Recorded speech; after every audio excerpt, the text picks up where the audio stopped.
ዱባዩ ደግሞ የሚለየው ትንሽ ሶ ዲስካስቲንግ የሆነ ነውና ወገኖቹ ሰላም ተደላችሁ መድረስ ፍቅረ ገብርኤል ነኝ። ዛሬም በሌላ ቪዲዮ ተገናኝተናል። ዛሬ ብዙዎቻችሁ ስለማታውቁት ግን አፍንጫችን ስር እየተከናወነ ስላለው ጉዳይ እነግራችኋለሁ። ጎልደን ሻወር ወይም ደግሞ ዋተር ስፖርት ይባላል። በዚህ አጋንንታዊ ልምምድ ዙሪያ ቢቢሲ የዛሬ 1 ዓመት ጠንከር ያለና በጥልቀት የተሰራ ሰፊ ዶክመንተሪ እንደሰሩ አስታውሳለሁ። ጉዳዩ ግን በዚህ ልክ ወደ ሀገራችን እንደገባና የሀገራችን ሴሌብሪቲዎች፣ ታዋቂ ሰዎች፣ ቲክቶከሮች በዚህ ልክ እንደተዘፈቁበት ግን አላወቅኩም ነበር። ነገርየውን በጥልቀት ከማስረዳቴ በፊት የጎልደን ሻወር ወይም ደግሞ ዋተር ስፖርት ስለሚባለው ነገር እንገራችሁ። እንደዚህ አይነቱ አጋንንታዊ ልምምድ በሀገራችንም በሚስጥርና በድብቅ የሚደረግ ቢሆንም ልምምዱ ግን የመጣው በአፈ ታሪክ ከምናውቃቸው ከግሪክ አማልክቶች ነው። ወገኖቼ ዙስ የተባለው አማልክት ከሌሎቹ የግሪክ ጣዖቶች ለየት የሚያደርገው ሴቶች ጋር ያለው ግንኙነት ወይም ደግሞ በዘመናዊ አማርኛ ሴቶችን ለመቅረብና ሴቶችን ለማማለል እንዲሁም ለመጥበስ ሲል አንዳንዴ ራሱን ወደምታምር ዳክዬ አንዳንዴም ደግሞ ወደ ወንድ ኮርማ በሬ ይቀይራል። በግሪክ አፈ ታሪክ ዳኒ የምትባል ሴት ነበረች። የዚችም ወጣት አባት ንጉስ ነበረ። ንጉሱም ንግስናውን ለማስጠበቅና ሀገሩን ለመምራት እንዲረዱት በዙሪያው የተሰበሰቡ ጠንቋዮች ነበሩ። ለዚህም ንጉስ እነዛ ጠንቋዮች ከልጅህ የሚወለደው የልጅ ልጅህ ካደገ በኋላ አንተን ገሎ የአንተን ንግስና የሚይዝ ነው፣ በአንተ ዙፋን ላይ የሚቀመጥ ነው የሚባል ትንቢት ይነግሩታል።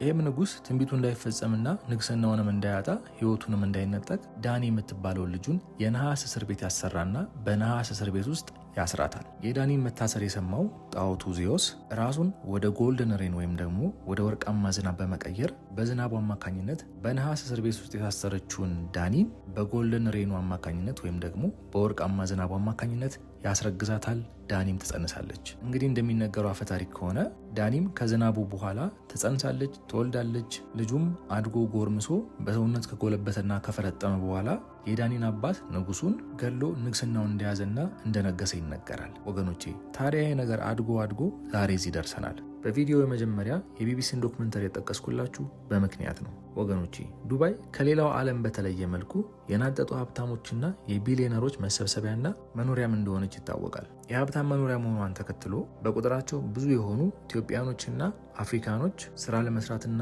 ህይወታቸውን ለመቀየር ወደ ዱባይ መሄድ ከጀመሩ ዘመናትን አስቆጥረዋል። ወገኖቼ በዱባይ ሁሉ ነገር እንደምናስበውና አልጋ ባልጋ አይደለም። ሴት እህቶቻችንን በሚያማልል ደሞዝና በሚያማልል ስራ ዱባይ እንውሰዳችሁ፣ ስራ እናሰራችሁ እያሉ ሴቶችን ከተለያየ ዓለም የሚለቃቅሙና ወደ ዱባይ የሚወስዱ ሰዎች እንዳሉ ይታወቃል። ወገኖቼ ታዲያ እነዚህ ሰዎች እነዚህን ሴት እህቶቻችንን ወደ ዱባይ ከወሰዱ በኋላ በትክክል መጀመሪያ እናስቀጥራችኋለን ትሰራላችሁ ያሉትን ስራ ያስቀጥሯችኋል ወይ ነው ጥያቄው። መልሳችሁ አዎ ከሆነ ወገኖቼ ተሳስታችኋል። እነዚህን ከአፍሪካና ከአውሮፓ እንዲሁም ከኤዥያ የሚሰበስቧቸውን ቆነጃጅት ሴቶች ዱባይ ከወሰዷቸው በኋላ ከ70% በላይ የሚሆኑትን ሴቶች ወደ ሴተኛ አዳሪነት ስራ ነው የሚያሰማሯቸው። ወገኖቼ ሴተኛ አዳሪ ያደርጓቸዋል ስላችሁ እኛ እንደምንሰማውና እንደምናውቀው አይነት አይደለም። ሴተኛ አዳሪነቱ መጀመሪያውኑ ከሀገራቸው ከመውጣታቸው በፊት በስራ እናሰራችሁ ሰበብ የወሰዷቸው ሰዎች ትልልቅ ሀብታሞች ወደሚገኙበት ፓርቲ ወይም ደግሞ ጭፈራ ራሳቸውን እንዲሸጡና ለአስመጪዎቻቸውም ገቢ እንዲያስገኙ በውዴታ ግዴታ መልኩ ወደ ጭፈራው ወይም ደግሞ ወደ ፓርቲው እንዲሄዱ ይደረጋል። የሚያሳዝነው ነገር እዛ የጭፈራ ቦታ ከደረሱ በኋላ የሚያገኟቸው ሰዎች ሲታዩ ሰው የሚመስሉ በውስጣቸው ግን የአውሬ መንፈስ የተጠናወታቸው ሰዎች ናቸው። ምክንያቱም እንደ ቢቢሲ ዶክመንተሪና እንዳገኙት መረጃ ከሆነ እዛ ፓርቲ ላይ የሚመጡ ሰዎች እነዚህን ሴቶች ጥሩ ገንዘብ እከፍልሻለሁ በሚል ማታለያ ሴቶቹን ራቁታቸው እንዲሆኑ በማድረግ ወገኖቼ ለምናገረው አማርኛ ይቅርታ እየጠየቅኩኝ እነዚህን ሴቶች ራቁታቸውን በማድረግ መሬት ላይ በማስተኛት እነዚህን ሴቶች ይሸኑባቸዋል፣ ይጸዳዱባቸዋል። አንገታቸው ላይ እንደ ውሻ ሰንሰለት በማሰር እንደ ውሻ ይጎትቷቸዋል። አንዷን ሴት ለብዙ በመሆንም ጥቃት ይፈጽሙባታል። እንግዲህ እንደሰማሁት መረጃ ከሆነ እንደዚህ አይነቱም ተግባር ላይ የሀገራችን ታዋቂ ቲክታከሮችም እየሄዱ እንደሚሳተፉ ነው የሰማሁት። ወገኖቼ እግዚአብሔር ያሳያችሁ። እነዚህ ሀብታሞች በምን አይነት መልኩ ሀብታቸውን ቢያገኙት ነው የእግዚአብሔር ፍጥረት የሆኑ ሰዎች ላይ በእንደዚህ አይነት መልኩ ግፍ የሚፈጽሙት? ወገኖቼ መልሱን ለእናንተ ተወዋለሁ። በሀገራችንም እንደ ሰይፉ ጨንገር ያሉ የዛር መናፍስትም የዛር መንፈሱ ያደረባት ወይም ደግሞ ባለዛሯ ሴት ከሆነች በወንዶች ላይ እንደዚህ አይነት አጸያፊ ነገር እንደምታደርግና የዛር መንፈሱ ያደረበት ሰው ወንድ ከሆነ ደግሞ በሴቶች ላይ ልክ አሁን እንደነገርኳችሁ በዱባይ ይደረጋል እንዳልኳችሁ አይነት ነገር በሴቶች ላይ ያደርጋሉ። ሰላም ወገኖች እንደምሰንብታችኋል? ሰላም ናችሁ? እንግዲህ ይህን ቪዲዮ ስሰራውን ሁለተኛዬ ነው ማለት ይሄን ልቀርጽ ስዘጋጅ ማለት ነው። ብዙ ጊዜ ስለ ባልቻ አንዳንድ ጉዳዮች ላነሳ ከፈለኩ ዝም ብሎ አይሰራም። እሺ ሁሉ ነገር ሬዲ በሆነበት ሁኔታ ወይ እዚህ ጋር ማይኩን አልሰካውም ምናምን ከዛ በኋላ ልክ ስሞክረው ቤቱ ያስተጋባልና ከዛ ስቃለሁ። አይ ባልቻ ድሮም ስላንተ ሲሰራ ታቃለላለሁ። እኔ ወደ ገደለው ስመጣ ዛሬ እንግዲህ የአረብ ሀገር ቅመሞች የማዳም ቅመሞች ገባ በሉ። እናንተ ጋር ያለው ኢንፎርሜሽን እኮ ቻት ጂፒቲ ራሱ እናንተ ጋር ያለው ኢንፎርሜሽን የላትም። እውነቴን ነው የምላችሁ። ዛሬ ላነሳው የፈለግኩት ርዕስ የመነሻ ሀሳቡ ነግራችኋለሁ። ግን መጀመሪያ አንድ ሁለት ልጆችን አገኘውና ኢንተርቪው አድርጌያቸው በአንዳንድ ጉዳዮች አረብ ሀገር በተለያዩ ቦታዎች ይሄንን በር እንዳትከፍቱት በተአምር ተብላችሁ የምትጠነቀቁ ማለት በአሰሪዎቻችሁ የሚያስጠነቅቋችሁ ክፍል አለ ይባላል። ይህ ነገር በተደጋጋሚ ይሰማለሁና እሷን ነገር እስኪ ብታች በኮመንት መልክ ጣል ብታረጉ ሌሎች እንዲማሩ። ዞሮ ዓለም እንደምታውቁት የአጀሬ ነች። ከአጀሬ ጋር በመወዳሞድ ደግሞ ለሀብት ለተለያዩ ጉዳዮች የዛሬ ሰው ደግሞ ታጥቆ ነው የተነሳው። እንግዲህ አደንዶ ዘዴ መጨረሻ ላይ ሽንት ቤት ገብተን ነው የምንጸዳዳው። ኧረ እንዴት ስንጸዳዳ ስል ትዝ አለኝ። ኤኒዌይ ዋናው ዓላማ ይሄ ነበረና ዱባይ ሀገር ውስጥ ፖርታል ፓርቲ የሚባል ነገር ሰምታችኋል? ልክ ዲዲ ፓርቲ እንደሚባለው አሜሪካን ሀገር ማለት ነው። እዛ የተለያዩ ታዋቂ ሰዎች ሀብታሞች ይሰበሰቡና ያው ሁሉ የሚደረገው ነገር ድራጉ ምኑ ልፍያው ምናምንም ያው ይቀጥላል ማለት ነው። የዱባዩ ደግሞ የሚለየው ትንሽ ሶ ዲስካስቲንግ የሆነ ነውና ፖርታል ፓርቲ ይባላል። አንዳንድ ሰዎች በዜና መልክ አንስተውታል መሰለኝ የኛ ሰዎች ካልተሳሳትኩ። ግን ቢቢሲ ላይ ዶክመንተሪውን አገኘውና በእንደዚህ አይነት መልኩ ሰርተውት ትንሽ እስኪ ሐሳብ ላስጨብጣችሁ ለእናንተም ብዬ ነው ላልሰማችሁ ሰምቻለሁ ጭምጭምታ። ግን ያው ሌሎች ጉዳዮችን ሳነሳ ስለነበር አዘገየሁት ማለት ነው እስካሁን። ስለዚህ የፖርታል ፓርቲ ማለት ዱባይ ያሉ በጣም የናጠጡ ሀብታሞች የተለያዩ ቆነጃጅት ሴቶችን እየጠሩ የሚደረግ ፓርቲ ነው። የፓርቲው ማጠቃለያ ምንድነው? እነዚህ ሀብታሞች እነዚህ ሴቶች ላይ በእንደዚህ አይነት መልኩ ላያቸው ላይ ይጸዳዳሉ። መነሻ ዋጋው $5000 እና ከዛ በላይ ነው ይባላልና በጣም ብዙ ብር እንዲከፈላችሁ ደግሞ ከፈለጋችሁ እንደ ስጋ ነው የምትሰቀሉት አሉና በስላሴ ስም ይህን ጉዳዮች እንግዲህ አንዳንድ የማዳም ቅመሞች የምታውቁት ከሆነ በተባራሪም አዎ ሰምቻለሁ እንደ የተደረገች ሰው አውቃለሁ የምትሉም ካላችሁ በታች ሰዎች እንዲማሩበት በኮመንት መልክ አስቀምጡልን ማለት ነው። ይህ ጉዳይ ወደ ኢትዮጵያ ገብቷል። ኦፍ ኮርስ ቆይቷል ከገባ፣ ግን ባለቤቱ ራሱ ነው የሚያደርገው ይህን ነገር። አሁን የዱባዩ የሚለየው ሀብታሞቹ ናቸው ሌላ ሰው ላይ ሄደው የሚጸዳዱት እንጂ ኢትዮጵያ ደግሞ ያ ለሀብት ብሎ ከአጀሬ ጋር የተሞዳሞደው ሰው ራሱ ነው የሚያደርገው ይህን ነገር። ራሱ ነው ማለት ራሱ ነው የሚበላው።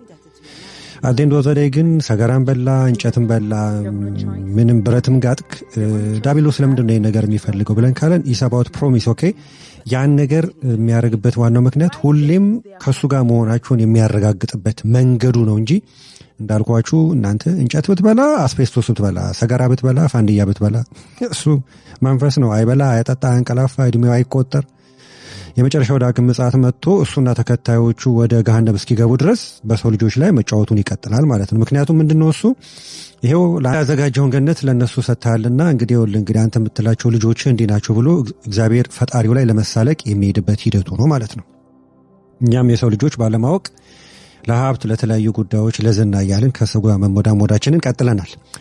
ስለዚህ ከዚህ አንጻር ደግሞ በአሁኑ ሰዓት ይሄ ነገር በስፋት ይቀጥላሉ። ያው ምክንያቱም የሶሻል ሚዲያ ከመጣ ወዲህ ተሳካልኝ ይሄ አለኝ ምናምን የምንል ወጣቶች ደግሞ አንዱ የምንሄድበት አቋራጭ መንገድ ስፓይደርማን የምንጠቀመው ከሱ ጋር የተለያዩ መሞዳሞዶችን በመፈጸም ከዛ መተን ይሄው ይሄ አለኝ ምን አለኝ አይፎን አለኝ ምን አለኝ ምናምን በማለት ያ ለከንቱ ለምትጠፋ ዓለም የሚደረግ ግብግብ ነው። እና እኔ እርግጠኛ ነኝ ከቅርብ ጊዜ ወዲህ የተወለዳችሁ ወገኖቻችን አንድ ሰው መጥቶ 1 ሚሊዮን ብር ልስጥና ወይንም $1 ሚሊዮን ልስጥና ልግደል ብትባሉ እሺ ነው የምትሉት። ምክንያቱም እናንተ የሚሰማው ጆሮአችሁ 1 ሚሊዮን ብር ልስጥና $1 ሚሊዮን ልስጥና እንደምትለው ነውና ልግደልን አትሰሟትም። ቢኮዝ ካፓሲተራችሁ ስለተቃጠለ ምን ማለት ነው? ምን ዋጋ አለው ታዲያ $1 ሚሊዮን ሰተኝ የምትገለኝ ከሆነ ብለን በልስ አሰጥም ደንዝዘናል። ታውቃላችኋል ለማለት የፈለግኩ ከገባችሁና በጣም አስቸጋሪ ጊዜ ላይ ነው ያለነው። ከዚህ አንጻር እንግዲህ ወገኖቻችን እባካችሁ ንቁ ተነቃቁ ብሏልና መንቃት አለብን። አይ እኔ ችግር የለውም መጨረሻ ገሃነም ቢሆንም በዚህ ምድር ላይ የሆነውን ሆኜ በልቼ ጠግቤ ሽንት ቤት በሄድም ይሁን ካላችሁ ውሳኔው እናንተ ነው። እንግዲህ በዚህ ጋር ሙቅና ቀዝቃዛውን እግዚአብሔር አምላክ አቅርቦልናል። እጃችንን መስደድ የኛ ፋንታ ነው። ስለዚህ የማዳም ቅመሞች እንግዲህ ከያላችሁበት ብቅ ብላችሁ እስኪ ኢንፎርሜሽን አጣሩ። ባላችሁበት ቦታ እንደዚህ አይነት ነገር የለም። አንዳንድ ክፍሎች እናንተ እንድትገቡ የማይፈቀድላችሁ እሱን አብራችሁ ቅድም ያልኳችሁንም ኢንፎርሜሽን እውነተኛነቱን ለማረጋገጥ የተለያዩ ኢንፎርሜሽኖችን ስሰበስብ በጣም ብዙ ዶክመንተሪ አለ።